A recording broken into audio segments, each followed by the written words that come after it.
اللہ کے راستے پر چلتے ہیں تو امتحان ضرور ہوتا ہے۔ امتحان کس لیے ہوتا ہے؟ مشکل کیوں آتی ہے؟ کیا انسان کو پریشان کرنے کے لیے، ستانے کے لیے، کیا جاننے کے لیے؟ اچھے اور برے کی پہچان کے لیے۔ دنیا کا کوئی بھی ٹیسٹ، کوئی بھی امتحان اسی مقصد کے لیے ہوتا ہے کہ لوگوں کو جانچا جا سکے کہ ان کا معیار کیا ہے، ان کے اندر کتنی سچائی ہے۔ اور کفار جو ہے اس کا معنی بدل جائے گا، یعنی بعض لوگوں کو حق قبول کرنا اس لیے مشکل لگتا ہے کہ دنیا کی محبت ان کے دلوں میں ہوتی، تو وہ بھی پھر کھل کے سامنے آ جاتی ہے، دین سے محبت کے سارے دعوے پتہ چل جاتے ہیں کہ کتنے سچے ہیں۔ اور کیونکہ اللہ تو جانتا ہی ہے، لیکن لوگوں کو بھی پتہ چل جائے، دوسرے لوگ بھی گواہ بن جائے کہ کون کیا کرتا ہے، تو لوگوں کی گواہی امپورٹنٹ ہے۔ لوگوں کی گواہی کیا اہم چیز ہے؟ کوئی معنی رکھتی ہے کسی کے بارے میں؟ یس، ہم جو کچھ کرتے ہیں اس کے کچھ آثار مرتب ہوتے ہیں دوسروں پر، اس سے آپ کا ایک امپریشن بنتا ہے، آپ اس کی روشنی میں پہچانے جاتے ہیں۔ مثلاً آپ بیٹھے ہوئے ہیں، کوئی آپ کو بتاتا ہے کہ فلاں آیا ہے، آپ کہتے ہیں الحمدللہ فلاں آیا ہے، دیکھ کر آپ خوش ہو جاتے ہیں۔ اچھا، اسی مجلس میں بیٹھے ہوئے ہیں، کوئی آ کے آپ کو کہتا ہے فلاں آیا ہے، کوئی اور آیا، کہتے یا اللہ وہ پھر آ گیا۔ فرق کس چیز کا ہے؟ ایک کے آنے پہ آپ خوش ہو رہے ہیں، دوسرے کے آنے پر آپ پریشان ہو رہے ہیں، کس چیز کا فرق ہے؟ آپ تو وہی ہیں، ایک ہی ہیں آپ، فرق آنے والوں میں ہے۔ ایک شخص کا نام سنتے ہی آپ کا دل کھل اٹھتا ہے، اور ایک کا نام سن کر آپ پریشان ہو جاتے ہیں۔ جب دوسروں کے بارے میں آپ یہ سوچ رکھتے ہیں تو اسی طرح آپ کے بارے میں بھی دوسرے کچھ نہ کچھ سوچ اور احساس رکھتے ہیں۔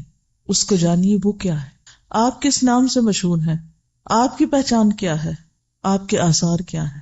پچھلے دنوں کسی نے مجھے ایک واقعہ سنایا کہ ایک خاتون جو ویسے مذہبی تھی، دیندار تھی، ان کی ڈیتھ ہو گئی، تو انہوں نے کسی دوسرے سے مینشن کیا کہ فلاں فوت ہو گئی، تو جن کو بتایا وہ کہنے لگی کہ ہاں ویسے تو وہ بہت اچھی تھی، دیندار تھی، لیکن انہوں نے ایک بار میرے ساتھ ایسا معاملہ کیا تھا جو مجھے آج تک نہیں بھولتا، وہ پین میرے اندر سے نہیں جاتی۔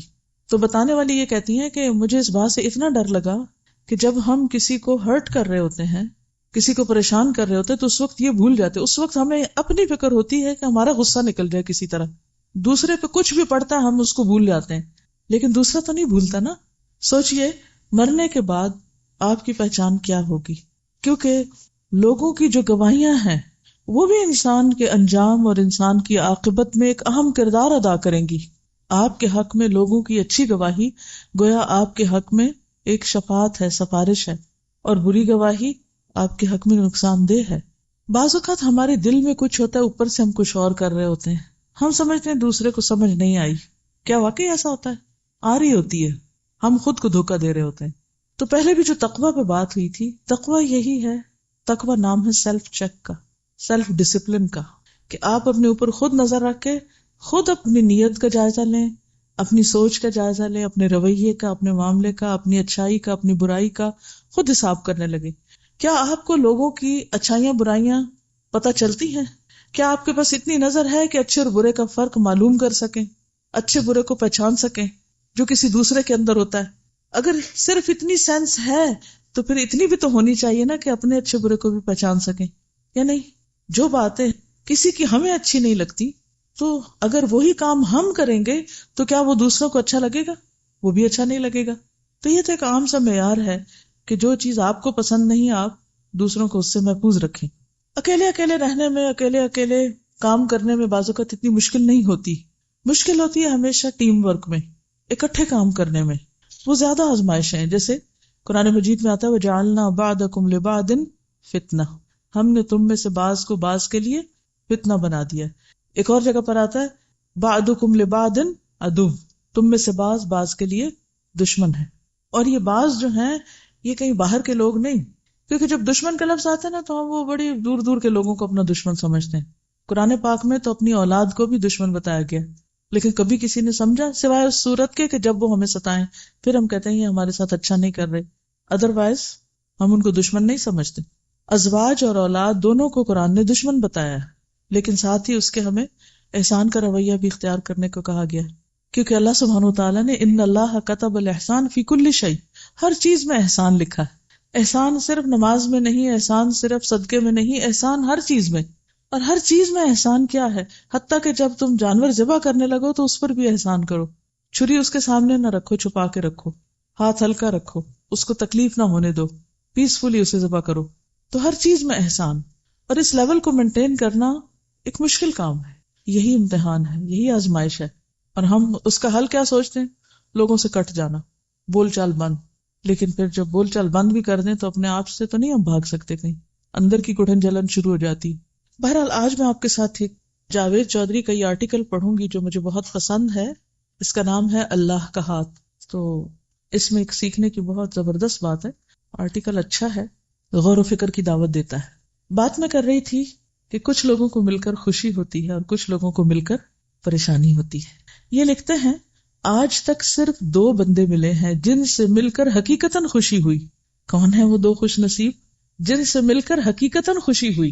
ایک صاحب کراچی سے تشریف لائے، بزنس مین تھے. انہوں نے کہا میں معمولی درجے کا کاروباری شخص ہوں. اپنی تمام ضروریات پوری کرنے کے بعد مجھے ہر مہینے 5,000 روپے بچ جاتے ہیں. میری سیونگ ہے. آپ کی نظر میں کوئی ضرورت مند ہو تو مہربانی فرما کر مجھے اس کا ایڈریس دے دیں، میں چپ چاپ اس کی خدمت کرتا رہوں گا. مجھے اس کی بات سن کر بے حد خوشی ہوئی. مجھے کیوں خوشی ہوئی اس کی وجہ میں آگے چل کر بیان کروں گا. دوسرے صاحب لاہور کے ایک کلرک تھے. کسی نے ان کے بارے میں بتایا وہ دفتر سے واپسی کے بعد کاغذ چننے والے بچوں کو جمع کرتے ہیں، انہیں الف ب ت اور 1 2 3 سکھاتے ہیں، بیسکس. میں ان کی تلاش میں نکل کھڑا ہوا. کون ہے وہ؟ وہ دھرمپورہ میں ریلوے لائن کے ساتھ رہتے تھے. میں ان کے گھر میں پہنچا تو ان کے دروازے پر کاغذ جمع کرنے والے بچوں کے تھیلے اور گٹھڑیاں پڑی تھیں. میں ان گٹھڑیوں اور تھیلوں میں راستہ بناتا ہوا ان کی بیٹھک میں داخل ہو گیا. بیٹھک میں دری بچھی تھی. دری پر 25-30 بچے بیٹھ کر الف انار اور بے بکری پڑھ رہے تھے. وہ ایک کونے میں بیٹھ کر سماعت اور گویائی سے محروم، یعنی ڈیف اینڈ میوٹ. ڈم نہیں کہتے، اب میوٹ کہتے ہیں کیونکہ معنی تھوڑا سا فرق ہے. anyway. تو وہ ایک بہری گنگی بچی کو اشاروں سے پڑھا رہے تھے، یعنی خود. میں ان کے قریب بیٹھ گیا. ان کے چہرے پر ایک عجیب طرح کا نور اور ذات میں ایک انوکھا اطمینان تھا. مجھے پتا چلا روز 3 بجے تک ان کی بیٹھک کھل جاتی. بچے آنا شروع ہو جاتے. بچے سب سے پہلے غسل خانے میں جاتے ہیں، وضو کرتے ہیں، ظہر کی نماز پڑھتے ہیں، گھر میں جو کچھ پکا ہوتا ہے وہ کھاتے ہیں، 1 گھنٹہ پڑھتے ہیں اور پھر اپنے اپنے تھیلے اٹھا کر چلے جاتے ہیں. یہ دنیا کا واحد اسکول تھا جس میں حاضری کا کوئی رجسٹر نہیں تھا. لیکن اس کے باوجود جس بچے نے ایک بار اس دہلیز پر قدم رکھ دیا وہ پھر اس پیر خانے کا ہو کر رہ گیا، یعنی اس جگہ کے ساتھ ہوک ہو گیا. میں 1 گھنٹہ وہاں بیٹھا رہا. معلوم ہوا اب تک اسکول کی سینکڑوں برانچیں کھل چکی ہیں. حضرت صاحب ہر کلاس میں سے 2-3 بچوں کو سلیکٹ کرتے ہیں، انہیں 2-2 3-3 گھنٹے پڑھاتے ہیں، یعنی باقی تو گھنٹہ پڑھ کے چلے جاتے ہیں، کچھ بچوں کو 2-2 گھنٹے بھی پڑھاتے ہیں. جب وہ ان کے معیار کے مطابق عالم ہو جاتے ہیں تو وہ انہیں اپنے پاس بٹھاتے ہیں، ان کے سر پر ہاتھ پھیرتے ہیں اور میٹھی آواز میں کہتے ہیں بیٹا جاؤ اپنے جیسے دوسرے بچوں کو یہ سب کچھ سکھا دو. وہ بچے اٹھتے ہیں اور کسی گندے نالے، کسی جوہڑ کے کنارے، پرانے کاغذوں کے کسی گودام کے باہر یا کسی بدبودار آبادی کے کسی ٹنڈ منڈ درخت کے نیچے اس اسکول کی برانچ کھول لیتے ہیں. یہ دنیا کا واحد ادارہ ہے جس میں پورے اسکول کے لیے 1 کتاب کافی سمجھی جاتی ہے. یہ بچے کانے چھڑی کے کسی ٹکڑے یا درخت کی شاخ کو قلم بناتے ہیں، زمین کو سلیٹ بناتے ہیں، پھر یہی سلیٹ اور قلم انہیں روشنی کی نہ ختم ہونے والی وادی میں لے جاتی. مجھے معلوم ہوا وہ کسی سے پیسہ قبول نہیں کرتے، اپنی معمولی آمدنی سے بچوں کو کھانا کھلاتے ہیں، یعنی جو گھر میں پکتا وہی کھلا دیتے ہیں، انہیں چائے بھی پلاتے ہیں. میں نے ان کا ہاتھ چوما اور باہر آ گیا. مجھے ان سے مل کر بے انتہا خوشی ہوئی. مجھے کیوں خوشی ہوئی؟ میں اس کی وجہ آپ کو بتاتا ہوں. میرے گھر میں جب بھی ٹیلی فون کی گھنٹی بجتی ہے، میں جو بھی خط کھولتا ہوں، جو بھی ای میل پڑھتا ہوں، اس میں یا تو امداد کی درخواست ہوتی ہے، یا کسی NGO کا تعارف ہوتا ہے، یا پھر کالم لکھنے والے کا ملفوف مطالبہ. کوئی کہتا ہے میں 50 لاکھ کا مقروض ہوں، مجھے کسی سے 25-30 لاکھ روپے لے دیں. کوئی کہتا ہے میں ملک سے باہر تعلیم حاصل کرنا چاہتا ہوں، میرے لیے 20-25 لاکھ کا بندوبست کر دیں. کوئی کہتا ہے میری آمدنی کم اور بچے زیادہ ہیں، مجھے امریکہ کا ویزا لگوا دیں. کوئی کہتا ہے فلاں بڑا شخص آپ کا واقف ہے، یا آپ نے بیرون ملک آباد فلاں شخص کے بارے میں کالم لکھا تھا، آپ اس سے کہہ کر مجھے قرض حسنہ لے دیں یا پھر باہر سیٹ کرا دیں. کوئی کہتا ہے ہم نے فلاں ہسپتال بنایا، فلاں تعلیمی ادارہ قائم کیا، آپ کالم میں اس کی تعریف کر دیں، ہمیں قربانی کی کھالیں مل جائیں گی، اہل خیر ہماری امداد فرما دیں گے، وغیرہ وغیرہ۔ یہ سلسلہ جب دنوں سے مہینوں اور مہینوں سے برسوں تک پھیل جاتا ہے تو انسانی صبر جواب دے جاتا ہے، یعنی ہر شخص یہی کام کر رہا ہے، یعنی مانگنے والا بیگر بنا ہوا۔ اس وقت شدید خواہش پیدا ہوتی ہے کہ اس ہجوم میں کوئی نہ کوئی ایسی آواز ہو جو قریب آ کر کہے میں امداد لینے والا نہیں، امداد دینے والا ہوں، میں امداد لینے والا نہیں، امداد دینے والا ہوں۔ کوئی نہ کوئی ایسا ضرور ہو جو کسی مدد امداد کے بغیر کوئی ادارہ چلا رہا، یعنی لوگوں سے مانگے بغیر، جسے کچھ حاصل کرنے کا لالچ نہ ہو، جس نے اپنی ذات کو چندے کا بکس نہ بنایا ہو۔ یقین فرمائیے مجھے آج تک صرف یہ 2 حضرات ملے ہیں جن کے وجود سے مجھے بھیک کی بو نہیں آئی۔ پہلے صاحب نے جب یہ کہا میں ضرورت مندوں کی اتنی ضرورت پوری کر سکتا ہوں تو دل خوشی سے جھوم اٹھا، اور جب میں نے دوسرے سے عرض کیا حضور میں بچوں کے لیے پانی کا ایک کولر اور ایک نئی دری پیش کرنا چاہتا ہوں، تو وہ مسکرائے اور آہستہ آواز میں بولے بیٹا ہمیں اس کی ضرورت نہیں، پانی کے لیے گھڑا موجود ہے، اس کا پانی ٹھنڈا بھی ہوتا ہے اور میٹھا بھی۔ آپ اس وقت جس دری پر بیٹھے ہیں وہ بھی ٹھیک ٹھاک ہے، 1-2 سال نکل جائے گی، اس دوران میری بیوی نئی دری بن لے گی اور ہم اس جگہ وہ بچھا دیں گے۔ چھت پر پنکھا موجود ہے، کتابوں کی ہمیں ضرورت نہیں ہوتی، ایک کتاب 2-3 سال نکال جاتی ہے، لکھنے کے لیے کاغذ اور پینسلیں بچوں کو کوڑے سے مل جاتی ہیں، بچوں کی دال روٹی اور چائے کے لیے میری تنخواہ کافی ہے۔ ہاں البتہ کبھی کبھی وضو کے لیے پانی کم پڑ جاتا ہے، لیکن وہ بھی بچے سرکاری نل سے بھر کر لے آتے ہیں۔ بس اللہ کا کرم ہے، ہم بہت سکھی، بہت خوش ہیں۔ میں نے رقم کے لیے اصرار کیا تو اسی خوشبودار لہجے میں بولے بیٹا اللہ کو اوپر والا ہاتھ نیچے والے ہاتھ سے زیادہ پسند ہے، تم نہیں چاہتے ہم اللہ کے پسندیدہ لوگوں میں شامل رہیں؟ میں نے عرض کیا میں اللہ کے لیے دینا چاہتا ہوں۔ انہوں نے کہکا لگایا لینے والا ہاتھ اللہ کا نہیں ہوتا، یہ ہاتھ، انہوں نے ہاتھ آگے بڑھایا، یہ ہاتھ جس دن پھیل گیا یہ اللہ کا ہاتھ نہیں رہے گا۔ میری آنکھوں میں آنسو آ گئے، میں نے اینک اتاری اور بڑی احتیاط سے وہ آنسو اپنے رومال میں سنبھال لیے۔ وہ شخص بھکاریوں کے اس ملک میں میری زندگی کا پہلا سخی تھا۔ نبی صلی اللہ علیہ وسلم کے بارے میں آپ نے سیرہ میں پڑھا تھا کہ حضرت خدیجہ نے ان کے بارے میں جو گواہی دی تھی اور جس کی بنا پر ان سے کہا تھا کہ اللہ آپ کو کبھی رسوا نہیں کرے گا، واللہ ما یخزیک اللہ ابدا انک لتصل الرحم وتحمل الکل وتکسب المعدوم وتقری الضیف وتعین علی نوائب الحق، کیونکہ آپ رشتوں کو جوڑتے ہیں، ناتواؤں کا بوجھ اپنے اوپر لیتے ہیں، جو چیز لوگوں کے پاس نہیں انہیں وہ کما کے دیتے ہیں، مہمان نوازی کرتے ہیں، حادثوں میں حق کی مدد کرتے ہیں، اللہ آپ کو رسوا نہیں کرے گا۔ کیا سبق ہے اس میں؟ اللہ کا ہاتھ اور اللہ کی مدد اور اللہ کی تائید کن لوگوں کے لیے ہوتی۔ اس کردار کے اندر آپ کو عملی معنوں میں، خیالی اور کلامی اور باتوں میں نہیں، عملی شکل میں کیا نظر آتا ہے؟ ایک لفظ چاہیے، صرف 1 یا 2 لفظ۔ خودداری لکھ لیجئے، کور ویلیوز ہیں نا جو یہاں سے نکلیں گی۔ توکل، خیر خواہی، قناعت، احساس ذمہ داری، حقوق العباد کا خیال خیر خواہی میں آ جاتا ہے، سیلف ہیلپ اور سیلف لیسنس، یس، بے غرض ہونا، سچا جذبہ، ہر مسئلے کا حل موجود ہے، نو پرابلم شخص، کوئی مسئلہ ہے ہی نہیں، ہر چیز کا حل موجود، کام کی دھن، مقصد کا واضح ہونا، جی، مثبت انداز عمل یا مثبت انداز سوچ۔ آپ کو پتہ ہے اس میں 2 چیزیں آپ کو سکھا رہی ہوں اصل میں، اس کے اندر کے لیسن تو ہیں ہی، لیکن ان لیسنز کو نکال کر ان کو کم سے کم لفظوں میں بیان کرنا، کیونکہ جب لمبی ہم باتیں کرتے ہیں نا تو مقصد پیچھے رہ جاتا ہے اور ہم کہیں اور چل پڑتے ہیں، ٹھیک ہے۔ اور گیونگ ایٹیٹیوڈ، گیونگ، دینے والا، اور لینے کی تو قطرہ بھی لالچ ہے ہی نہیں کسی بھی قسم کی، اور کسی بھی چیز کی لالچ نہیں، ویژنری، پروگریسو۔ یہ نہیں کہا اچھا جو چند بچے آتے ہیں وہ آئے بیٹھے اور ایک روٹینی کام کیا اور بس کہا جی ہم تو بڑا کارنامہ کر رہے ہیں۔ کتنی زبردست حکمت ہے کہ ان بچوں میں سے جو قابل ہیں ان کو مزید توجہ دے کر آگے اوروں کی خدمت کے لیے تیار کرنا، با مقصد زندگی، اخلاص نیت، بندوں سے محبت کہہ سکتے ہیں، زبردست محبت بندوں سے نظر آتی۔ ہاں یعنی حکمت، ہر چیز میں حکمت نظر آتی ہے، حساس اور صاحب حکمت، کہ کس طرح کوئی ڈانٹ ڈپٹ نہیں، کوئی زبردستی نہیں، کچھ نہیں، 3-4 نیڈز بچوں کی پوری ہو رہی ہیں، ان کا اخلاق سمجھ رہا ہے، اخلاقی تعلیم، کتابی تعلیم، ہائیجین، صحت صفائی کی تعلیم، ان کی فزیکل نیڈز، کھانے پینے کا انتظام، ہم کسی کی مدد کرتے ہیں بعض اوقات تو کیا کرتے ہیں، بس کبھی ایک چھوٹی سی مدد کر کے ہم کیا سوچتے ہیں، کارنامہ کر لیے، فلاں اتنا صدقہ نہیں کر دیا ہم نے. اس کا انداز آپ دیکھیے، یعنی اوور آل ساری نیڈس کو دیکھا جا رہا ہے، انڈیویجولس کی بھی اور سوسائٹی کی بھی. اور پھر اپنی حیثیت، کہتے ہیں جتنی چادر دیکھو اتنے پاؤں پھیلا، اپنی حیثیت کے مطابق کام ہو رہا ہے، اور تھوڑا کام مگر مستقل، استقامت کے ساتھ. استقامت بھی لکھ لیجیے، مستقل مزاجی. ہمارا مسئلہ کیا ہے، ایک کام شروع کریں گے، پھر تھوڑے دن میں بور ہو جائیں گے، پھر وہ چھوڑ دیں گے، پھر کوئی اور شروع کر دیں گے، پھر اس سے بور ہو جائیں گے، پھر کچھ اور شروع کر دیں گے.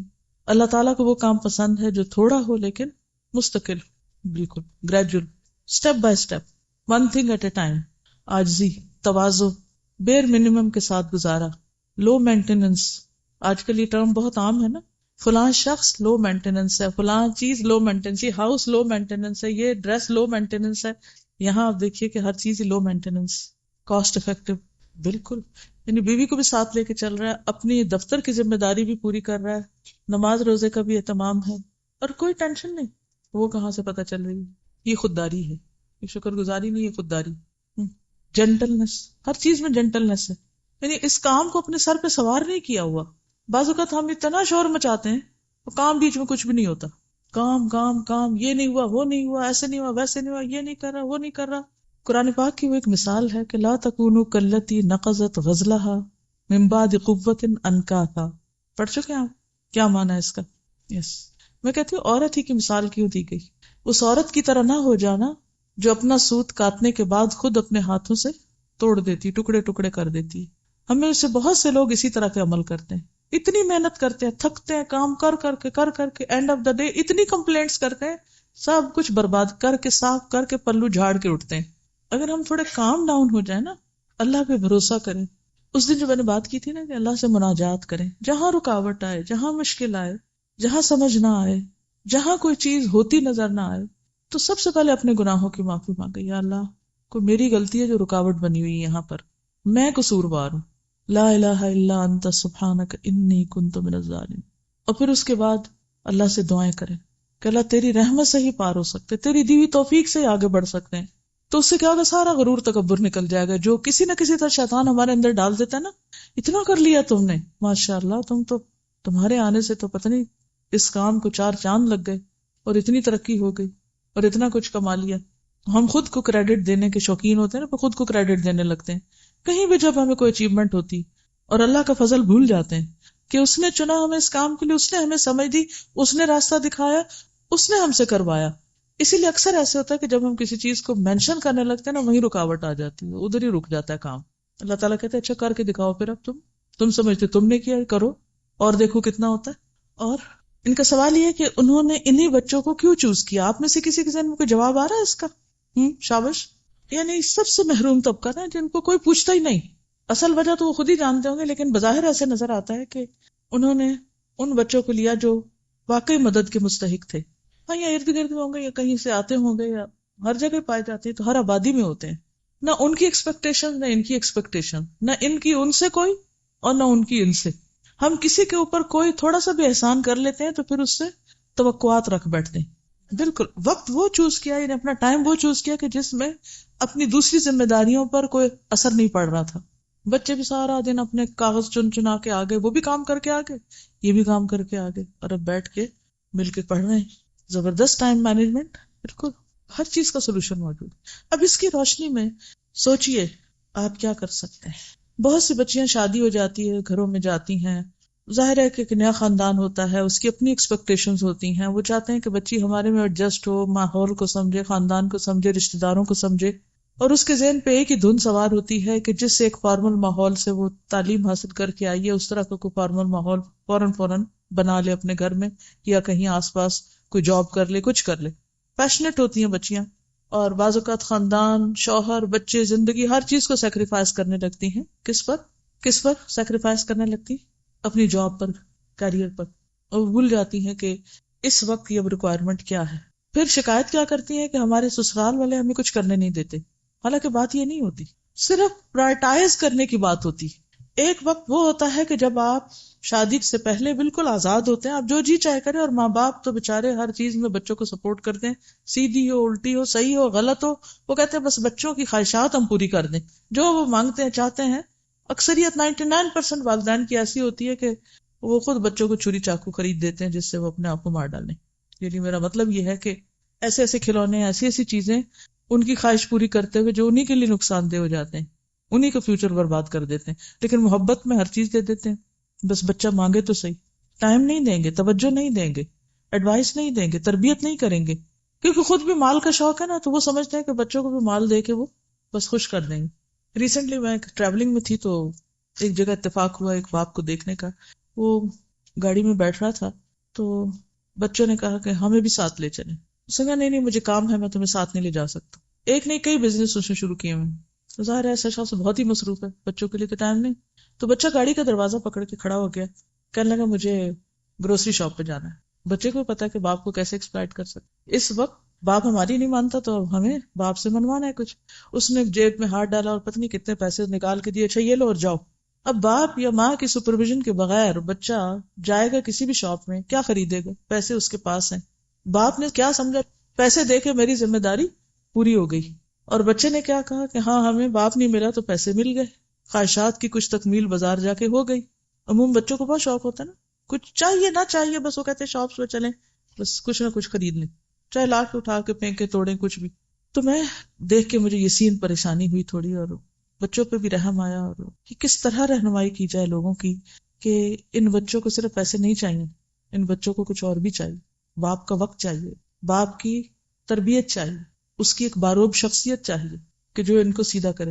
لیکن ہماری محبت چونکہ اپنی محبت مال سے زیادہ ہے، اس کے ساتھ اولاد سے بھی ہوتی ہے، تو وہ اسی کے اندر ہی ہم وہ اپنی ذمہ داری پوری کر دیتے ہیں۔ تو بات یہ ہے کہ ہمیں بعض اوقات گھر والے یہ منع نہیں کرتے کہ آپ دین کا کام نہ کریں، بس وہ یہ کہتے ہیں کہ اس طریقے پہ نہ کریں۔ تو جب بھی کوئی جیسے مختلف جگہوں پہ میں ٹریول کرتی ہوں الحمدللہ، تو جو میرا سنتے ہیں تو پرانے اسٹوڈنٹس سالوں پرانے آ جاتے ہیں ملنے کے لیے، تو میں جب پوچھتی ہوں اچھا آپ کیا کر رہے ہیں، آپ کیا کر رہے ہیں، بعض لوگ تو ماشاءاللہ کچھ نہ کچھ کر رہے ہوتے ہیں، بعض اوقات اپنے بچے پال رہے ہیں، ان کی اچھی تربیت کر رہے ہیں، ان کے ساتھ اوروں کی بھی کر رہے ہیں، مختلف لوگ مختلف طرح کر رہے ہوتے ہیں۔ لیکن کچھ لوگ صرف کمپلینٹس کرتے ہیں، کوئی شوہر کی کر رہا ہے، کوئی ساس کی کر رہا ہے، کوئی ماحول کی کر رہا ہے، کوئی اس کی کوئی اس کی۔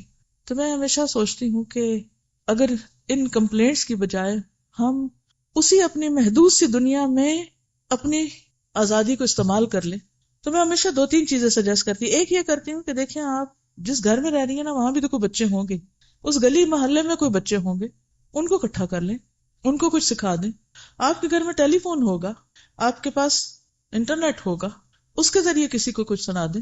آپ کوئی نہ کوئی دعوت شادی پارٹی پہ جاتی ہوں گی، کوئی آپ کے گھر آتا ہوگا، ان کے ساتھ آپ بات چیت کر لیں، کیونکہ اگر جذبہ سچا ہو تو رستے بے شمار ہیں نیکی پھیلانے کے، بے شمار، اور ہر بندے کے اندر اتنی خیر ہوتی ہے کہ وہ نیکی میں کہیں نہ کہیں تعاون کرنا چاہتا ہے، بشرطے کہ اس کو پہلے ہمارا تعاون مل جائے، ٹھیک ہے نا، اس کو ہمارا تعاون مل جائے، ہم سے وہ محفوظ ہو جائے، پرامن ہو جائے، کیونکہ ہم لوگوں کو اپنے سے انسیکیور کر دیتے ہیں، پھر وہ ہمیں دوسری طرح سے روکنے کی کوشش کرتے ہیں۔ جب ان کا پیٹ بھر جائے گا نا تو پھر آپ باقی جس کو مرضی کھلائیں، کچھ نہیں ہوتا، پھر نہیں وہ منع کریں گے، کیونکہ اب انہیں نہیں کھانا۔ اور ہر بندے کی ایک ہرس کی لمٹ ہے نا، تو محسوس کریں کہ دوسرے کیا چاہتے ہیں آپ سے، وہ دے کر باقی پھر اللہ کے راستے میں دیں، چاہے ٹائم ہو، چاہے کھانا ہو، چاہے علم ہو، کوئی بھی چیز ہو، گھر سے شروع کریں، قریب والوں سے شروع کریں۔ نبی صلی اللہ علیہ وسلم نے اسی طرح شروع کیا تھا، اور ہاں اگر اللہ موقع دے اس سے آگے جانے کا تو ضرور جہاں تک جا سکتے ہیں۔ ابھی میں جب گئی ہوئی تھی نا مکہ مدینہ، تو مدینہ میں ایک گروپ الحمدللہ بہت اچھی خواتین کا مجھ سے ملنے کے لیے آیا، کچھ ان میں سے الہدا سے پڑھی تھیں، کچھ پڑھ رہی ہیں، کچھ کسی نہ کسی طرح، بہرحال، اور ماشاءاللہ مختلف طریقوں سے بہت کچھ کر بھی رہی ہیں۔ تو انہوں نے مجھ سے کہا کہ آپ نے اتنا بڑا کام کیسے کیا؟ میں نے کہا میں نے تو کچھ نہیں کیا، آپ اس کو بڑا کہتے ہیں، میرے نزدیک تو یہ بڑا نہیں ہے، لیکن کہنے لگی کہ اچھا ہمیں آپ کو طریقہ بتائیں کہ ہم کیا کیا کریں، کیا کریں، لوگوں کو بلائیں کیسے، لوگ آتے نہیں۔ میں نے کہا مثلاً آپ مسجد میں آتی ہیں روز، یا آ سکتی ہیں مسجد نبوی میں، یا کہیں بھی جہاں بھی کہیں آپ جاتے ہیں، کسی گیدرنگ کسی پارٹی میں آپ لوگوں کے پاس بیٹھتے ہیں، تو آپ ان سے پوچھا کریں کہ آپ نے قرآن پاک پڑھا ہوا ہے، آپ کی تجوید کیسی ہے، میں آپ کی ہیلپ کروں، میں تیار ہوں آپ کو سکھانے کے لیے۔ کون ہوگا جو کہے گا کہ نہیں مجھے تو نہیں سیکھنا، نہ آپ میری ہیلپ کریں۔ ہر بندے کو اپنی سروسز آفر کریں، آگے بڑھیں کہ میں آپ کے کس کام آ سکتا ہوں۔ اچھا اس کے برعکس ہمارا ایٹیٹیوڈ کیا ہے؟ کام آنے کی بات جہاں تک ہے، اگر مثال کے طور پر کوئی مثلا یہ گلاس یہاں رکھا ہوا ہے اور میں یہاں تک نہیں پہنچ سکتی، میں کسی سے کہتی ہوں ذرا یہ گلاس ادھر کر دیں، تو مجھے یوں دیکھتے، خود نہیں اٹھا سکتے. اکثریت ہم ایسے ہی کرتے ہیں نا. مثلا نیچے کیفیٹیریا میں آپ لوگ جاتے ہوں گے، کھانا کھاتے ہوں گے اور برتن لگاتے ہیں، اٹھاتے ہیں، کوئی ڈش آگے پیچھے پاس کرتے ہوں گے. کتنے لوگ ہیں جو خوشی سے کرتے ہیں، خوشی سے کہ شکر ہے کسی نے مجھ سے مانگا تو میں اس کے کام آئی اور مدد کر کے آئی آج کسی کی. اکثریت تو اگر کوئی چھوٹی سی بھی مدد مانگ بیٹھے تو اول تو تیار نہیں کرنے کو، اور اگر وہ کر بھی لیں تو کیا کرتے ہیں پھر؟ احسان جتا کے کرتے ہیں مدد، جو وہیں ضائع ہو جاتی. کیا میں سمجھا پائی اپنی بات؟ تو مدد کے لیے خود کو آفر کریں. مثلا اگر یہ چادر بچھانے والی ہے یا اٹھانے والی ہے تو بہت سے لوگ جلدی باہر نکلنے کی کوشش کریں گے کہ اگر میں پیچھے رہ گئی تو میرا ذمہ لگ جائے گا چادر اٹھانے کا، تو بہتر پہلے ہی جان چھڑا کے بھاگ جاؤ، یہ کرسی ادھر سے ادھر نہ رکھنی پڑے. کام دیکھا اور آنکھیں بند کر لی اور چل پڑے گویا میں نے دیکھا ہی نہیں. اور کچھ لوگ ہوتے ہیں جن کی نظریں تلاش کرتی ہیں، اچھا یہ چیز ایسے ہے میں اس کو یہاں سے یوں ٹھیک کر دوں، یہ ایسے ہے میں اس کو اس طرح مدد دے دوں. کون کس چیز کا مددگار ہے کہ میں اس کی مدد کروں؟ کوئی دکھی ہے، تکلیف میں ہے، پریشان ہے، ہاؤ کین آئی ہیلپ؟ جب یہ نظر پیدا ہو جائے نا تو اللہ تعالیٰ کام بھی لے لیتا ہے اور مشکل نہیں ہوتی. کام کرنے میں مشکل نہیں ہے، مشکل اندر ہے، رکاوٹ ادھر ہے. کوئی اور اپنا پلان بتائے، کیا سوچ رہے ہیں؟ جی فرمائیے. انڈیویجولز کے ساتھ میدان ہموار کرنا شروع کر دیا. اچھا ایک اور بات، یہ ہم برانچ کھولتے بھی ہیں تو پھر کیا کرتے ہیں، یہ بھی میں نے ایک رویہ دیکھا ہے. پہلے اپنی ضروریات کی ایک لمبی لسٹ بھیج دیتے ہیں، ہمیں کرسیاں لے دیں، ہمیں ایئر کنڈیشنر لے دیں، ہمیں کارپیٹ لے دیں، ہمیں فلان لے دیں، ہمیں اس جگہ کا رینٹ دے دیں، ہماری تنخواہ دے دیں، ہم ایسا کریں ویسا کریں. اب آپ خود سوچیں کہ اگر 1000 لڑکیاں اگر سال کی نکلتی ہیں اور 1000 لڑکیاں یہ مطالبہ شروع کر دیں، چلو اس میں سے 500 بھی کریں. آپ کو یہاں کی پالیسی تو پتہ ہے، یہاں فنڈز مانگے نہیں جاتے لوگوں سے. جو اپنی خوشی سے خود آ کے کچھ کرنا چاہتا ہے تو انکار بھی نہیں کیا جاتا، کیونکہ اگر انکار کر دیا جائے گا تو لوگوں کو نیکی کا موقع نہیں ملے گا. کچھ خود آ کے کام کرنا چاہتے ہیں، کچھ مال سے کرنا چاہتے ہیں، کچھ کسی طرح، ٹھیک ہے ان کی خوشی. لیکن جب انسان مانگنا شروع کر دیتا ہے تو فقر کا دروازہ کھل جاتا ہے. تو بیئر منیمم سے جب آپ شروع کرتے ہیں کہ کچھ نہیں، مثلا جب الہدا اسٹیبلش ہوا تو بالکل فرسٹ ٹائم جب ہم نے شروع کیا تھا تو ہمارے پاس کارپیٹ خریدنے کے لیے پیسے نہیں تھے، ہمارے پاس کرسیاں خریدنے کے لیے پیسے نہیں تھے. تو پھر کیا ہوا؟ کوئی کچھ لے آیا، کوئی کچھ لے آیا، کوئی کچھ لے آیا. اور آپ کو پتا کہ ہم سپارے یہ کتابیں بیچتے نہیں تھے. ایک خاتون سپارے لے آئی اور میں نے ایک ڈبہ رکھ دیا، میں نے کہا کہ اس کی قیمت شاید 5 روپے ہے. اس وقت 5 روپے ہوتی تھی ایک پارے کی قیمت، مجھے یہی یاد پڑتا ہے 94 میں. تو میں نے کہا کہ یہ ہم آپ پر اعتماد کر کے آپ کو پارے دے رہے ہیں اور یہ 5 روپے آپ اس ڈبے میں ڈال دیں. جب ڈبہ ہم نے کھولا تو وہ اس سے زیادہ پیسے تھے جتنے کے سپارے آئے تھے. اس سے ہم نے اگلے پارے خرید لیے. پھر یہی کیا. اب کیا ہوتا ہے، لوگ اپنی فیس بھی جو ان پہ قرض ہوتی ہے وہ بھی ٹائم پہ نہیں دیتے. کہاں ایک وقت یہ تھا کہ صرف کہا جا رہا ہے کہ یہ آپ لے لیں اور یہ آپ کی ذمہ داری ہے پوری کر لیں تاکہ کام چلتا رہے. تو جن لوگوں کے اخلاق یہ ہوتے ہیں کہ وہ حق ادا کرنے میں تو بہت ہی آگے ہوتے ہیں، فرض پورا کرنے میں تو چوکتے ہی نہیں، بھولتے ہی نہیں، ہاں نفل کے بھی شوقین ہوتے ہیں کہ حق سے زیادہ دینے والے ہوتے ہیں. جو اپنے حق سے زیادہ دیتے ہیں، اپنے حق سے زیادہ جو دیتے ہیں، تو آپ کا کیا خیال ہے کہ اللہ ان کے اس عمل میں کئی گنا زیادہ بڑھا چڑھا کے نہیں دیتا؟ یوں یہ کام پھیلتا ہے، یوں اس کام میں برکت ہوئی ہے. میں سمجھتی ہوں ان لوگوں کی وجہ سے یہ ساری برکت ہوئی ہے کہ جو انتہائی سنسیئر اور مخلص ہو کر اس ادارے میں آئے ہیں، وہ لینے کی کوئی نیت اور لالچ نہیں رکھتے. ہاں جہاں موقع ملے دینے کی کوشش ضرور کرتے ہیں، کہیں بھی کسی بھی طرح. تو یہ جو برکت کا ایلیمنٹ ہے نا کسی بھی کام میں، یہ جو یہاں بھی اس شخص کے بھی کام میں برکت نظر آتی ہے، وہ اسی وجہ سے ہے کہ اس کا اپنا ایک سیلف لیسنس، اسے کوئی نام نہیں چاہیے، نو نیم نو فیم، کچھ نہیں. اس کو جو ایک سکون اور اطمینان اور خوشی نصیب ہو رہی ہے وہ اس کا ریوارڈ ہے، انسٹنٹ ریوارڈ. ہم سکون کی تلاش میں ہوتے ہیں، ہم سکون آور دوائیاں خریدتے ہیں، ہم سکون چاہتے ہیں، لیکن سکون ہمیشہ دینے سے ملتا ہے، خدمت سے ملتا ہے، بے غرضی اور اخلاص سے ملتا ہے. اس لیے چھوٹی سی نیکی کو بھی حقیر نہ سمجھیں، چھوٹے سے کام کو بھی معمولی نہ سمجھیں، اور چھوٹی سی چیز بھی کل قیامت کے دن ہو سکتا ہے کہ وہی کام آ جائے. تو اس پر بھی جتنا ہم اللہ کا شکر ادا کریں اتنا ہی کم ہے کہ اس نے ہمارے لیے نیکی کے مواقع رکھے ہیں، جگہ رکھی ہیں. وہ ایک کھجور جو آپ کھانے والے تھے وہ آپ نے کسی کو کھلا دی، یہ سوچ کر کہ نبی صلی اللہ علیہ وسلم نے فرمایا کہ آگ سے بچو، خواہ کھجور کا آدھا ٹکڑا ہی کیوں نہ ہو. تو جب انسان اپنی ذات پہ دوسروں کو ترجیح دیتا ہے تو یہ سب کچھ آتا ہے. تو اس لیے اللہ کے فضل اور رحمت پر نظر رکھیں. جتنی بڑی کسی کی قربانی ہوتی ہے اتنا بڑا اس کا اجر ہوتا ہے، اور یہ سب اخلاص کے ساتھ آتا ہے. لالچ کے ساتھ کچھ بھی نہیں ملتا، پہلا بھی جاتا ہے.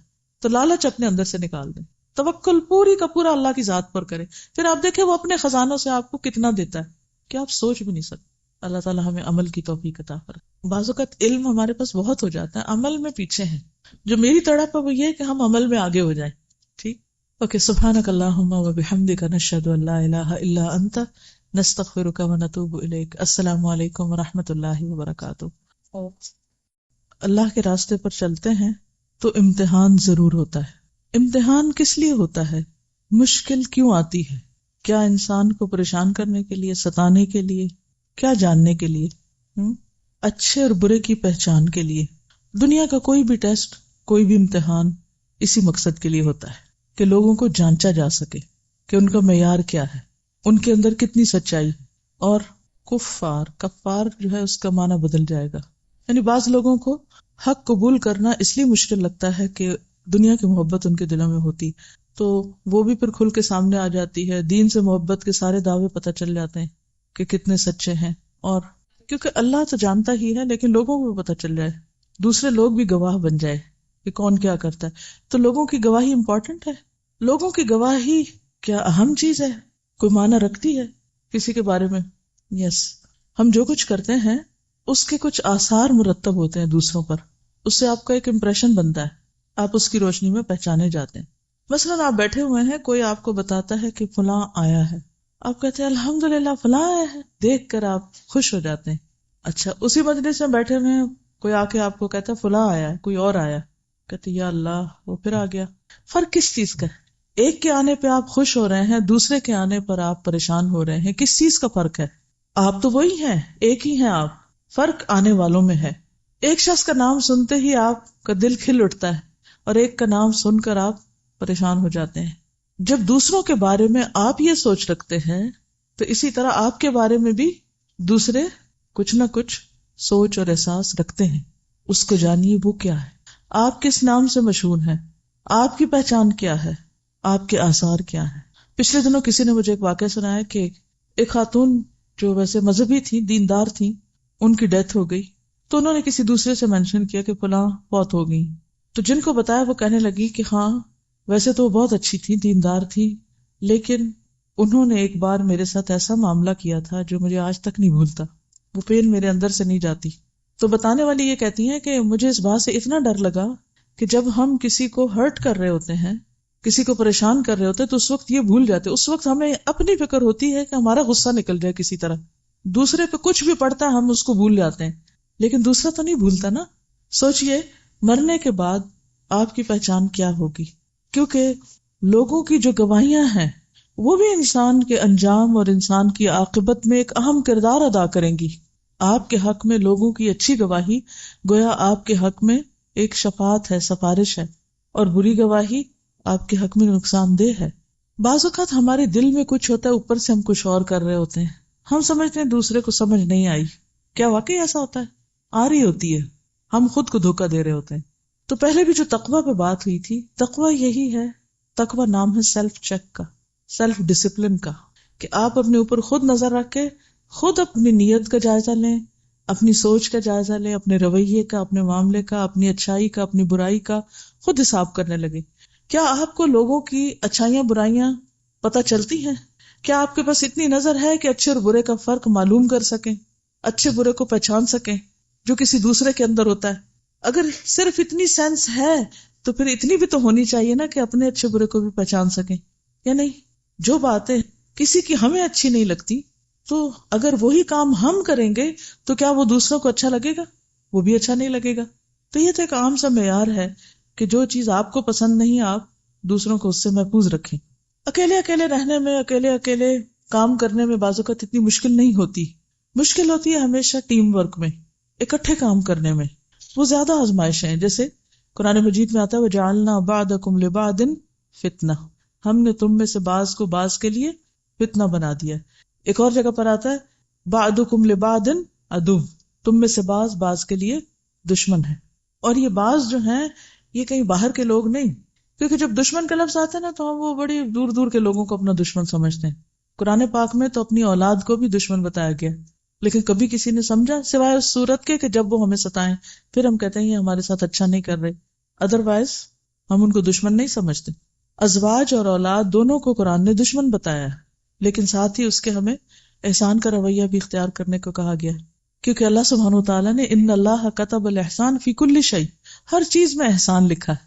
احسان صرف نماز میں نہیں، احسان صرف صدقے میں نہیں، احسان ہر چیز میں. اور ہر چیز میں احسان کیا ہے، حتیٰ کہ جب تم جانور ذبح کرنے لگو تو اس پر بھی احسان کرو.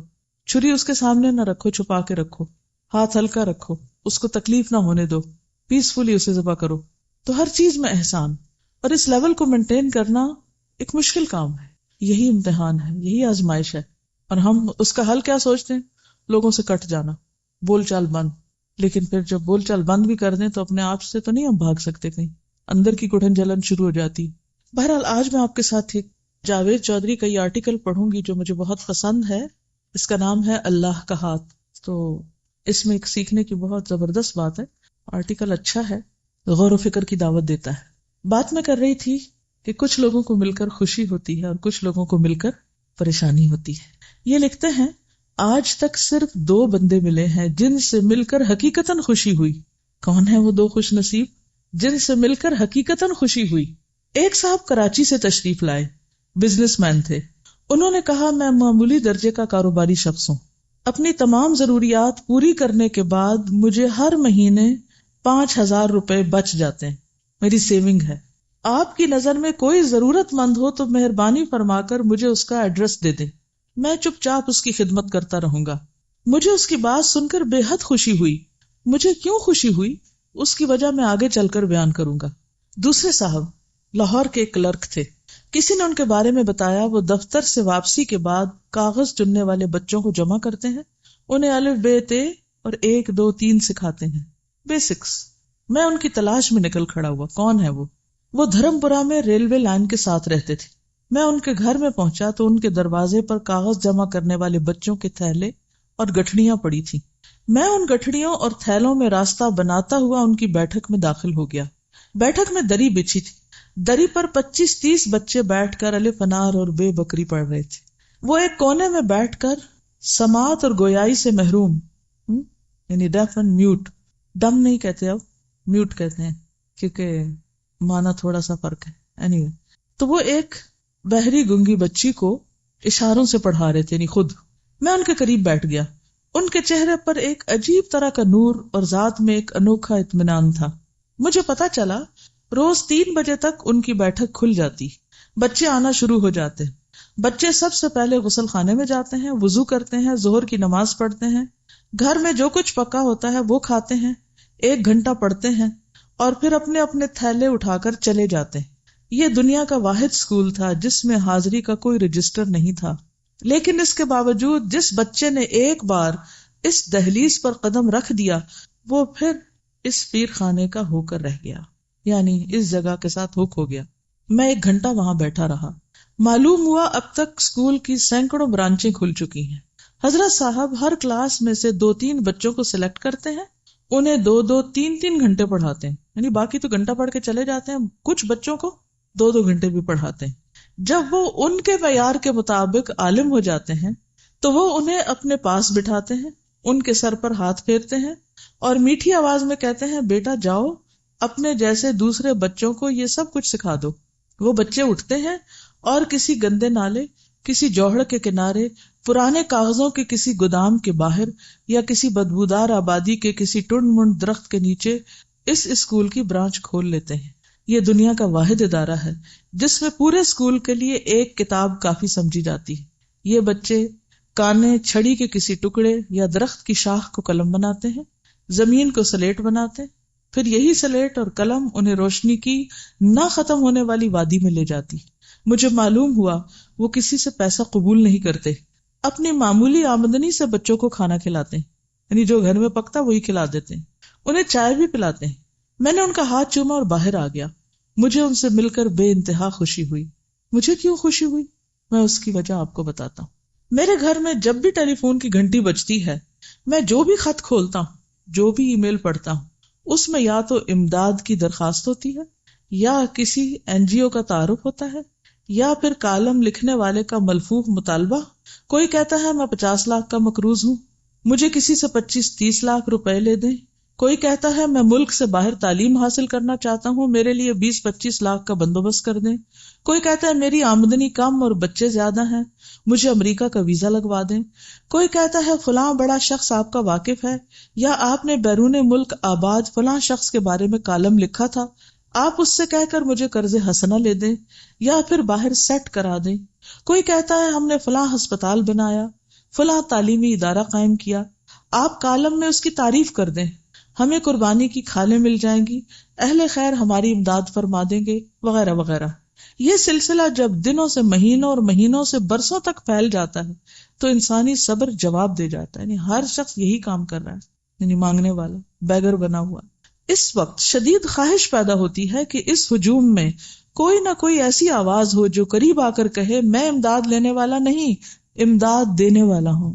میں امداد لینے والا نہیں، امداد دینے والا ہوں.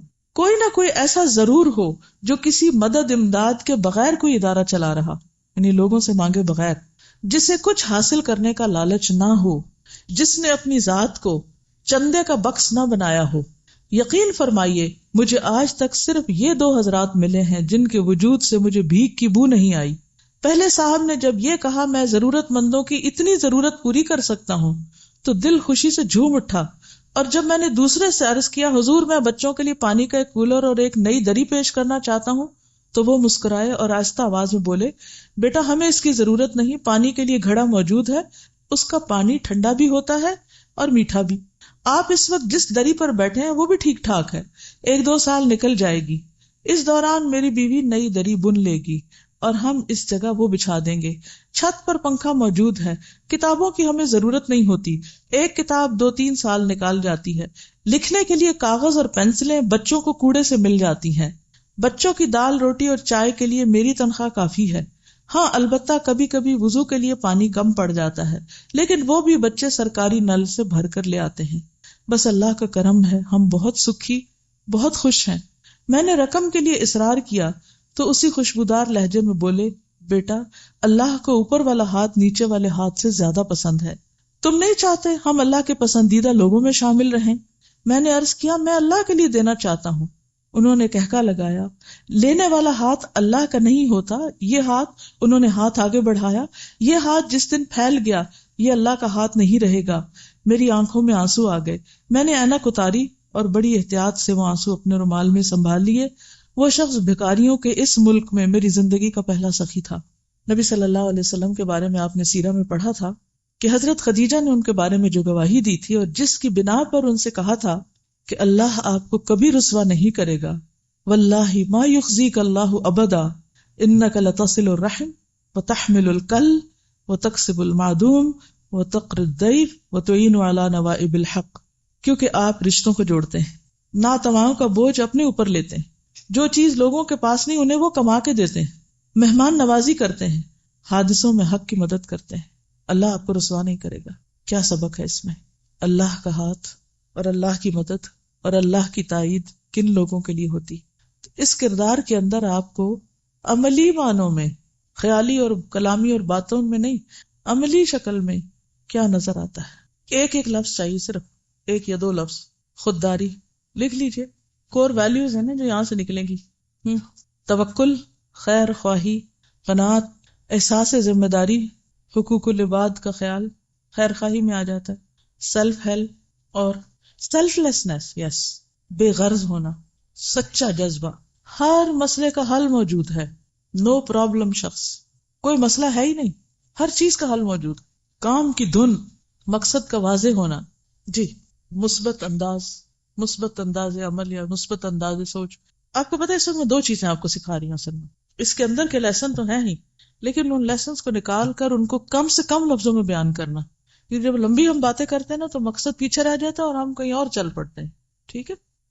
اور گیونگ ایٹیٹیوڈ، گیونگ، دینے والا، اور لینے کی تو قطرہ بھی لالچ ہے ہی نہیں کسی بھی قسم کی، اور کسی بھی چیز کی لالچ نہیں. ویژنری، پروگریسو، یہ نہیں کہا اچھا جو چند بچے آتے ہیں وہ آئے بیٹھے اور ایک روٹینی کام کیا اور بس کہا جی ہم تو بڑا کارنامہ کر رہے ہیں. کتنی زبردست حکمت ہے کہ ان بچوں میں سے جو قابل ہیں ان کو مزید توجہ دے کر آگے اوروں کی خدمت کے لیے تیار کرنا. با مقصد زندگی، اخلاص نیت، بندوں سے محبت کہہ سکتے ہیں. زبردست محبت بندوں سے نظر آتی. ہاں یعنی حکمت، ہر چیز میں حکمت نظر آتی ہے نا. حساس اور صاحب حکمت کہ کس طرح کوئی ڈانٹ ڈپٹ نہیں، کوئی زبردستی نہیں، کچھ نہیں. 3-4 نیڈز بچوں کی پوری ہو رہی ہیں. ان کا اخلاق سمجھ رہا ہے، اخلاقی تعلیم، کتابی تعلیم، ہائیجین صحت صفائی کی تعلیم، ان کی فزیکل نیڈز، کھانے پینے کا انتظام.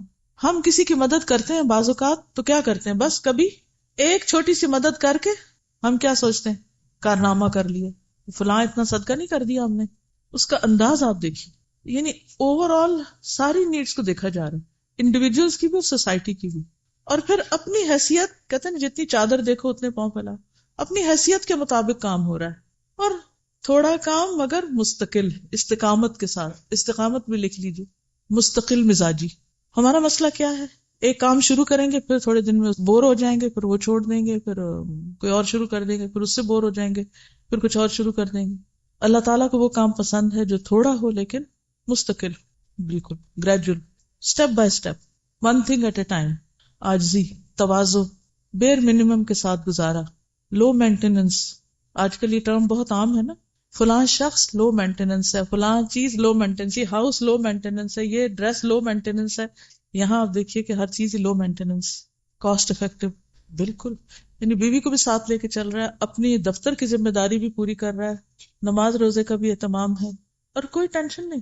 وہ کہاں سے پتہ چل رہی ہے، یہ خودداری ہے، یہ شکر گزاری نہیں، یہ خودداری. جینٹلنس، ہر چیز میں جینٹلنس ہے.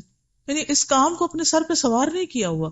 بعض اوقات ہم اتنا شور مچاتے ہیں تو کام بیچ میں کچھ بھی نہیں ہوتا، کام کام کام، یہ نہیں ہوا، وہ نہیں ہوا، ایسے نہیں ہوا، ویسے نہیں ہوا، یہ نہیں کر رہا، وہ نہیں کر رہا. قرآن پاک کی وہ ایک مثال ہے کہ لا تکونوا کاللتی نقضت غزلها من بعد قوة انکاثا. پڑھ چکے ہیں آپ؟ کیا معنی ہے اس کا؟ میں کہتی ہوں عورت ہی کی مثال کیوں دی گئی؟ اس عورت کی طرح نہ ہو جانا جو اپنا سوت کاٹنے کے بعد خود اپنے ہاتھوں سے توڑ دیتی، ٹکڑے ٹکڑے کر دیتی. ہمیں سے بہت سے لوگ اسی طرح کے عمل کرتے ہیں، اتنی محنت کرتے ہیں، تھکتے ہیں، کام کر کے اینڈ آف دا ڈے اتنی کمپلینٹس کرتے ہیں، سب کچھ برباد کر کے، صاف کر کے، پلو جھاڑ کے اٹھتے ہیں. اگر ہم تھوڑے کام ڈاؤن ہو جائیں نا، اللہ پہ بھروسہ کریں.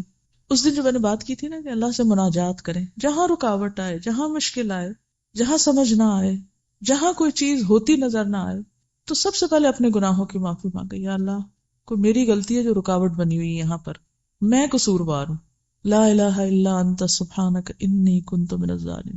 اور پھر اس کے بعد اللہ سے دعائیں کریں کہ اللہ تیری رحمت سے ہی پار ہو سکتے، تیری دی ہوئی توفیق سے ہی آگے بڑھ سکتے ہیں. تو اس سے کیا ہوگا، سارا غرور تکبر نکل جائے گا جو کسی نہ کسی طرح شیطان ہمارے اندر ڈال دیتا ہے نا. اتنا کر لیا تم نے، ماشاء اللہ، تمہارے آنے سے تو پتہ نہیں اس کام کو 4 چاند لگ گئے اور اتنی ترقی ہو گئی اور اتنا کچھ کما لیا. ہم خود کو کریڈٹ دینے کے شوقین ہوتے ہیں نا، خود کو کریڈٹ دینے لگتے ہیں کہیں بھی جب ہمیں کوئی اچیومنٹ ہوتی، اور اللہ کا فضل بھول جاتے ہیں کہ اس نے چنا ہمیں اس کام کے لیے، اس نے ہمیں سمجھ دی، اس نے راستہ دکھایا، اس نے ہم سے کروایا. اسی لیے اکثر ایسے ہوتا ہے کہ جب ہم کسی چیز کو مینشن کرنے لگتے ہیں نا، وہیں رکاوٹ آ جاتی ہے، ادھر ہی رک جاتا ہے کام. اللہ تعالیٰ کہتے ہیں اچھا کر کے دکھاؤ، پھر اب تم سمجھتے تم نے کیا، کرو اور دیکھو کتنا ہوتا ہے. اور ان کا سوال یہ ہے کہ انہوں نے انہی بچوں کو کیوں چوز کیا؟ آپ میں سے کسی کے ذہن میں کوئی جواب آ رہا ہے اس کا؟ شابش. یعنی سب سے محروم طبقہ نا جن کو کوئی پوچھتا ہی نہیں. اصل وجہ تو وہ خود ہی جانتے ہوں گے، لیکن بظاہر ایسے نظر آتا ہے کہ انہوں نے ان بچوں کو لیا جو واقعی مدد کے مستحق تھے. ہاں، یا ارد گرد میں ہوں گے، یا کہیں سے آتے ہوں گے، یا ہر جگہ پائے جاتے ہیں، تو ہر آبادی میں ہوتے ہیں.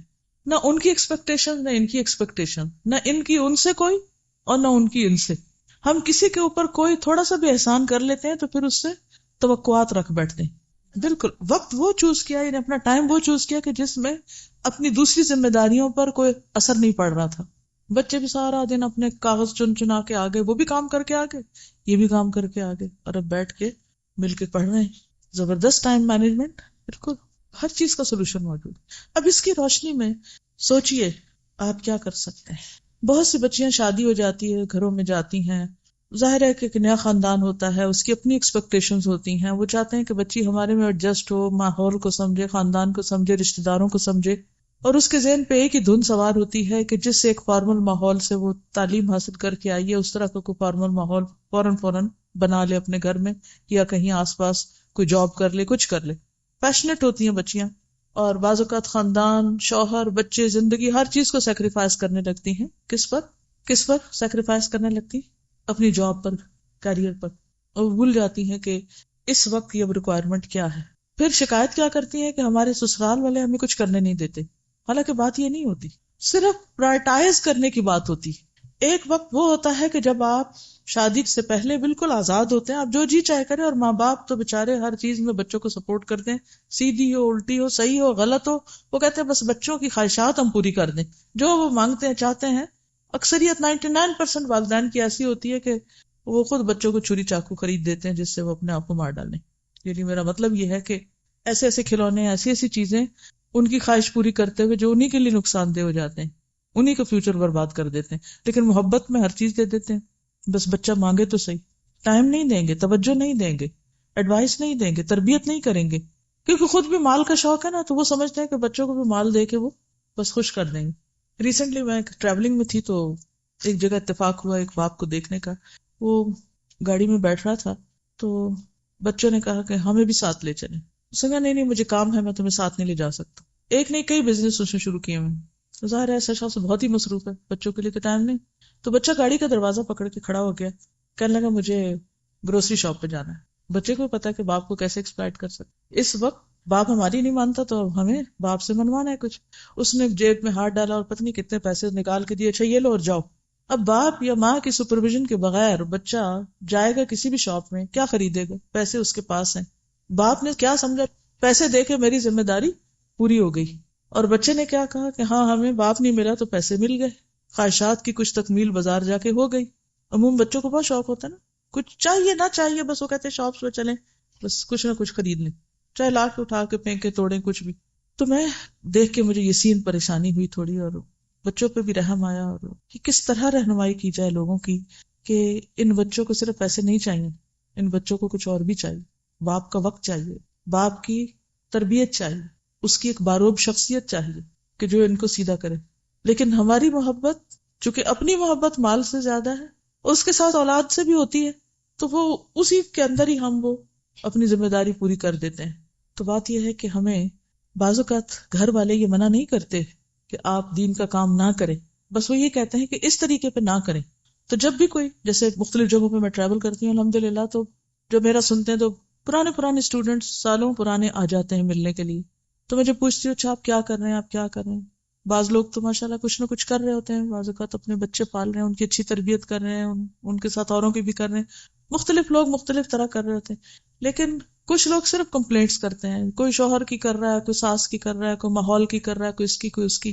تو میں ہمیشہ سوچتی ہوں کہ اگر ان کمپلینٹس کی بجائے ہم اسی اپنی محدود سی دنیا میں اپنی آزادی کو استعمال کر لیں، تو میں ہمیشہ 2-3 چیزیں سجیسٹ کرتی ہوں. ایک یہ کرتی ہوں کہ دیکھیں آپ جس گھر میں رہ رہی ہیں نا، وہاں بھی تو کوئی بچے ہوں گے، اس گلی محلے میں کوئی بچے ہوں گے، ان کو اکٹھا کر لیں، ان کو کچھ سکھا دیں. آپ کے گھر میں ٹیلی فون ہوگا، آپ کے پاس انٹرنیٹ ہوگا، اس کے ذریعے کسی کو کچھ سنا دیں. آپ کوئی نہ کوئی دعوت، شادی، پارٹی پہ جاتی ہوں گی، کوئی آپ کے گھر آتا ہوگا، ان کے ساتھ آپ بات چیت کر لیں.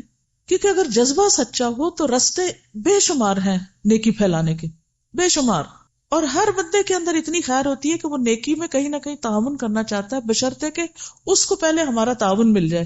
ٹھیک ہے نا، اس کو ہمارا تعاون مل جائے، ہم سے وہ محفوظ ہو جائے، پرامن ہو جائے. کیونکہ ہم لوگوں کو اپنے سے انسیکیور کر دیتے ہیں، پھر وہ ہمیں دوسری طرح سے روکنے کی کوشش کرتے ہیں. جب ان کا پیٹ بھر جائے گا نا، تو پھر آپ باقی جس کو مرضی کھلائیں، کچھ نہیں ہوتا، پھر نہیں وہ منع کریں گے، کیونکہ اب انہیں نہیں کھانا. اور ہر بندے کی ایک ہرس کی لمٹ ہے نا، تو محسوس کریں کہ دوسرے کیا چاہتے ہیں آپ سے، وہ دے کر باقی پھر اللہ کے راستے میں دیں. چاہے ٹائم ہو، چاہے کھانا ہو، چاہے علم ہو، کوئی بھی چیز ہو، گھر سے شروع کریں، قریب والوں سے شروع کریں. نبی صلی اللہ علیہ وسلم نے اسی طرح شروع کیا تھا. اور ہاں اگر اللہ موقع دے اس سے آگے جانے کا تو ضرور جہاں تک جا سکتے ہیں. ابھی میں جب گئی ہوئی تھی نا مکہ مدینہ، تو مدینہ میں ایک گروپ الحمدللہ بہت اچھی خواتین کا مجھ سے ملنے کے لیے آیا. کچھ ان میں سے الہدا سے پڑھی تھیں، کچھ پڑھ رہی ہیں، کچھ کسی نہ کسی طرح، بہرحال، اور ماشاءاللہ مختلف طریقوں سے بہت کچھ کر بھی رہی ہیں. تو انہوں نے مجھ سے کہا کہ آپ نے اتنا بڑا کام کیسے کیا؟ میں نے کہا میں نے تو کچھ نہیں کیا. آپ اس کو بڑا کہتے ہیں، میرے نزدیک تو یہ بڑا نہیں ہے، لیکن کہنے لگے کہ اچھا ہمیں آپ کو طریقہ بتائیں کہ ہم کیا کیا کریں، کیا کریں، لوگوں کو بلائیں کیسے، لوگ آتے نہیں. میں نے کہا مثلاً آپ مسجد میں آتی ہیں روز، یا آ سکتی ہیں مسجد نبوی میں، یا کہیں بھی جہاں بھی کہیں آپ جاتے ہیں، کسی گیدرنگ کسی پارٹی میں آپ لوگوں کے پاس بیٹھتے ہیں، تو آپ ان سے پوچھا کریں کہ آپ نے قرآن پاک پڑھا ہوا ہے، آپ کی تجوید کیسی ہے، میں آپ کی ہیلپ کروں، میں تیار ہوں آپ کو سکھانے کے لیے. کون ہوگا جو کہے گا کہ نہیں مجھے تو نہیں سیکھنا، نہ آپ میری ہیلپ کریں. ہر بندے کو اپنی سروسز آفر کریں، آگے بڑھیں کہ میں آپ کے کس کام آ سکتا ہوں. اچھا اس کے برعکس ہمارا ایٹیٹیوڈ کیا ہے؟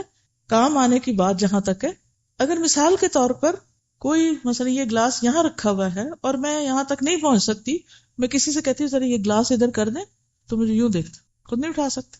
اکثریت ہم ایسے ہی کرتے ہیں نا. مثلا نیچے کیفیٹیریا میں آپ لوگ جاتے ہوں گے، کھانا کھاتے ہوں گے اور برتن لگاتے ہیں، اٹھاتے ہیں، کوئی ڈش آگے پیچھے پاس کرتے ہوں گے. کتنے لوگ ہیں جو خوشی سے کرتے ہیں، خوشی سے کہ شکر ہے کسی نے مجھ سے مانگا تو میں اس کے کام آئی اور مدد کر کے آئی آج کسی کی. اکثریت تو اگر کوئی چھوٹی سی بھی مدد مانگ بیٹھے تو اول تو تیار نہیں کرنے کو، اور اگر وہ کر بھی لیں تو کیا کرتے ہیں، پھر احسان جتا کے کرتے ہیں مدد، جو وہیں ضائع ہو جاتی. کیا میں سمجھا پائی اپنی بات؟ تو مدد کے لیے خود کو آفر کریں. مثلا اگر یہ چادر بچھانے والی ہے یا اٹھانے والی ہے تو بہت سے لوگ جلدی باہر نکلنے کی کوشش کریں گے کہ اگر میں پیچھے رہ گئی تو میرا ذمہ لگ جائے گا چادر اٹھانے کا، تو بہتر پہلے ہی جان چھڑا کے بھاگ جاؤ، یہ کرسی ادھر سے ادھر نہ رکھنی پڑے. کام دیکھا اور آنکھیں بند کر لی اور چل پڑے گویا میں نے دیکھا ہی نہیں. اور کچھ لوگ ہوتے ہیں جن کی نظریں تلاش کرتی ہیں، اچھا یہ چیز ایسے ہے میں اس کو یہاں سے یوں ٹھیک کر دوں، یہ ایسے ہے میں اس کو اس طرح مدد دے دوں. کون کس چیز کا مددگار ہے کہ میں اس کی مدد کروں؟ کوئی دکھی ہے، تکلیف میں ہے، پریشان ہے، ہاؤ کین آئی ہیلپ. جب یہ نظر پیدا ہو جائے نا تو اللہ تعالیٰ کام بھی لے لیتا ہے اور مشکل نہیں ہوتی. کام کرنے میں مشکل نہیں ہے، مشکل اندر ہے، رکاوٹ ادھر ہے. کوئی اور اپنا پلان بتائے، کیا سوچ رہے ہیں؟ جی فرمائیے. انڈیویجولز کے ساتھ میدان ہموار کرنا شروع کر دیا.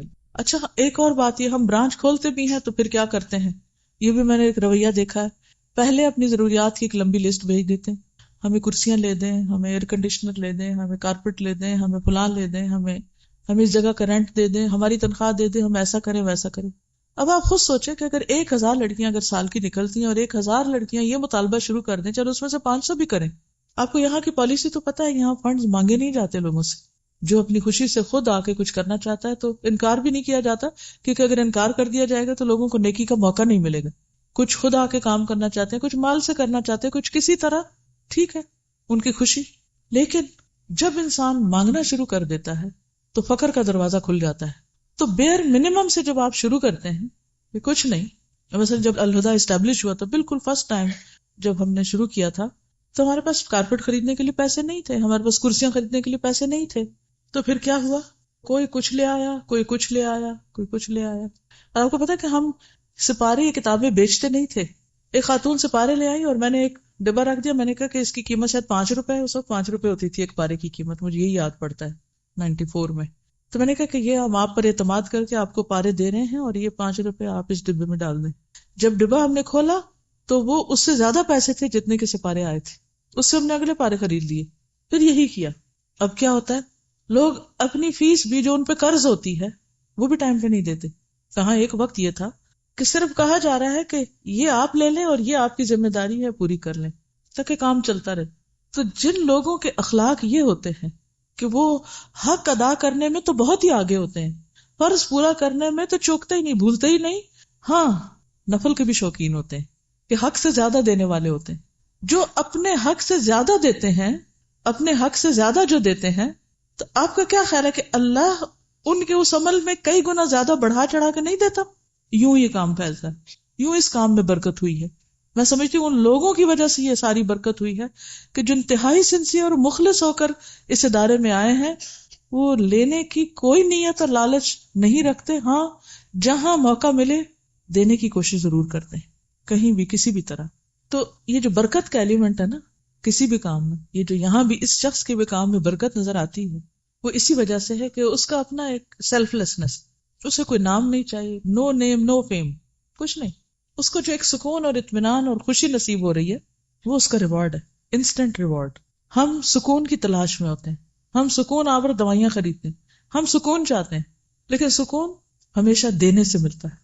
خدمت سے ملتا ہے، بے غرضی اور اخلاص سے ملتا ہے. اس لیے چھوٹی سی نیکی کو بھی حقیر نہ سمجھے، چھوٹے سے کام کو بھی معمولی نہ سمجھے، اور چھوٹی سی چیز بھی کل قیامت کے دن ہو سکتا ہے کہ وہی کام آ جائے. تو اس پر بھی جتنا ہم اللہ کا شکر ادا کریں اتنا ہی کم ہے کہ اس نے ہمارے لیے نیکی کے مواقع رکھے ہیں، جگہ رکھی ہیں. وہ ایک کھجور جو آپ کھانے والے تھے وہ آپ نے کسی کو کھلا دی، یہ سوچ کر کہ نبی صلی اللہ علیہ وسلم نے فرمایا کہ آگ سے بچو خواہ کھجور کا آدھا ٹکڑا ہی کیوں نہ ہو. تو جب انسان اپنی ذات پہ دوسروں کو ترجیح دیتا ہے تو یہ سب کچھ آتا ہے. تو اس لیے اللہ کے فضل اور رحمت پر نظر رکھیں. جتنی بڑی کسی کی قربانی ہوتی ہے اتنا بڑا اس کا اجر ہوتا ہے، اور یہ سب اخلاص کے ساتھ آتا ہے. لالچ کے ساتھ کچھ بھی نہیں ملتا، پہلا بھی جاتا ہے. تو لالچ اپنے اندر سے نکال دیں، توکل پوری کا پورا اللہ کی ذات پر کریں. پھر آپ دیکھیں وہ اپنے خزانوں سے آپ کو کتنا دیتا ہے کہ آپ سوچ بھی نہیں سکتے. اللہ تعالیٰ ہمیں عمل کی توفیق عطا فرمائے. بعض اوقات علم ہمارے پاس بہت ہو جاتا ہے، عمل میں پیچھے ہیں. جو میری تڑپ ہے وہ یہ کہ ہم عمل میں آگے ہو جائیں. ٹھیک، اوکے. سبحانک اللہم و بحمدک، نشہد ان لا الہ الا انت، نستغفرک و نتوب الیک. السلام علیکم و رحمۃ اللہ وبرکاتہ.